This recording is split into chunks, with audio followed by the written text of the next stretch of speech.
আর একটা বাউলায় কয় কি জানেন? ঝামেলা না কোন সূরা নাসের মধ্যে এত নাচ কেন? আরে নাচতে কইছে এই জন্যই তো এত নাচ। কুল আউযু বিরাব্বিন নাস, মালিকিন নাস, ইলাহিন নাস, হ্যাঁ মিন শাররিল ওয়াসওয়াসিল খান্নাস, আল্লাযী ফি সুদুরিন নাস মিনাল জিন্নাতি ওয়ান নাস, ফি সুদুরিন নাস পার কইছে। আর একটা বাউলায় কয় কি জানেন? কয় আল্লাহ বলে কুল আউযু বিরাব্বিন নাসের মধ্যে মানুষে খালি কইছে নাস, তুই নাস নাস। কুল আউযু বিরাব্বিন নাস একবার মানুষের কইছে নাস তো, এরপরে মালিকিন নাস আবার কইছে নাস তো, ইলাহিন নাস আবার কইছে নাস তো। যতবার ওই নাস শব্দ হইছে এই বেঈমান দাজ্জালে কয় আল্লাহ বলে কইছে নাস তো। আমি জিজ্ঞাসা করি কোরআনের ভাষা কোনটা আর নাস কোন ভাষা?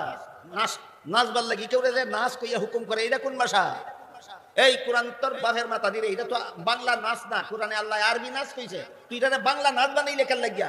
হাদিস শরীফে আল্লাহ রাসূল বলেন এইভাবে যারা মন গড়া ভাবে কোরআনের অপব্যাখ্যা করে এদের জাহান্নামী হওয়ার জন্য আর কোনো গুনাহ লাগবে না, একটা গুনাহই যথেষ্ট। সুতরাং এই সমস্ত বেঈমান বাউলাদের বিরুদ্ধে যদি প্রতিবাদ না করেন, যদি পক্ষ অবলম্বন করেন, এদের সাথে জাহান্নামে যেতে হবে। আর কিছু মানুষ আছে এই সমস্ত বেঈমানেরা যখন দজ্জালি কথা কয় তখন পক্ষেও বলে না বিপক্ষেও বলে না, মুহ তালায় দেবে সাথে। এই তৃতীয় দলটার নাম হইল বুবা শয়তান। বাউলাদের কুফরি কথার পক্ষে যারা বলে এরাও দাজ্জাল, আর বিরুদ্ধে যারা বলে এরা সত্যিকারের ইমানদার। আর যারা পক্ষে ওকে না বিরুদ্ধে ওকে না চুপ থাকে এরা হইল বুবা শয়তান। আপনারা জানা মতো আল্লাহ একবার এক কথা আর একবার উল্টা পাল্টা কথা কয়। রাসূল এমন কাজ করেন, কেউ যদি মনে করে আল্লাহ উল্টা পাল্টা কথা কয়, আগের কথার সাথে পরের কথার মিল নাই, এ মুসলমান না খাঁটি বেঈমান, এদিকে নির্ভেজাল বেঈমান। এর মতো নির্ভেজাল বেঈমান আর জগতে হয় না।